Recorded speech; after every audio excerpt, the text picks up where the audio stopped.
मैंने खुद कभी किसी चीज पर विश्वास नहीं किया, इसलिए मैं तुमसे कैसे कहूं कि विश्वास करो। मैं तो अविश्वास के मार्ग से चला और सत्य तक पहुंचा। मैं तो तुम्हें भी उसी मार्ग पर निमंत्रण दे सकता हूं जो मेरा जाना माना है, जिससे चल के मैं आया हूं। मैं तो ये सोच ही नहीं सकता कि कोई भी बुद्धिमान व्यक्ति कैसे विश्वास कर सकता है। असंभव है मेरे लिए, कल्पना भी असंभव है। ईश्वर को तुमने देखा नहीं, कैसे मानोगे? और अगर मान लिया तो तुम बेईमान हो, और बेईमान आदमी कहीं धार्मिक होते? धार्मिक आदमी को कम से कम ईमानदार तो होना चाहिए। इतना भी ईमान नहीं है कि तुम कह सको कि मुझे पता नहीं। तुम कायर हो। लोग कहते हैं कि मानो, और ऐसे लोग जिनके हाथ में ताकत है, तुम ताकत के सामने झुकते हो। तुम सोचते हो तुम आस्तिक हो। तुम आस्तिक नहीं हो। तुम्हारे माँ बाप आस्तिक थे, उन्होंने तुम पे आस्तिकता थोप दी। वो भी आस्तिक नहीं थे, उनके माँ बाप उन पे थोप गए। ये बीमारियां पीढ़ी दर पीढ़ी चलती।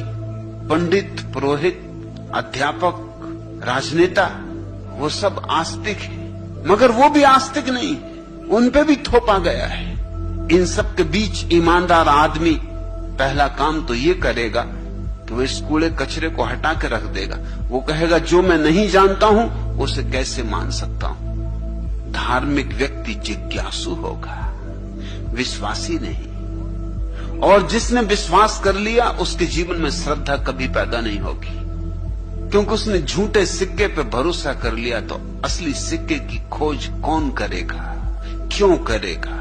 जब झूठा ही असली मान लिया तब असली की खोज की झंझट क्यों उठानी, कैसे उठानी? तुमसे कहा गया है सदियों सदियों से कि अगर ईश्वर को पाना है तो पहले मानो। ये भी कोई बात हुई? ये तुम्हारी बुद्धिमत्ता का अपमान हुआ, ये तुम्हारी आत्मा का अपमान हुआ। मैं तुमसे कहता हूं अगर ईश्वर को जानना है तो मानना कभी नहीं। अगर ईश्वर को जानना है तो खोजना है, विश्वास मत करना। मैं एक वैज्ञानिक धर्म की नींव रख रहा हूं। यहां तो पूछो, जी भर के पूछो। पूछोगे तो उसका अर्थ हुआ तुम खोज रहे हो। मैं तुम पर कुछ थोपना नहीं चाहता, इसलिए तुम्हारे प्रश्नों के विपरीत नहीं हूं। चाहता हूं तुम्हारे भीतर प्रश्नों को जगाऊं, सदियों सदियों से सोए पड़े प्रश्नों को उकसाऊं। सदियों सदियों से तुम्हारे भीतर प्रश्नों के अंगार विश्वास की राख में दब गए, उस राख को हटाऊं और अंगारों को फिर से हवा दूं।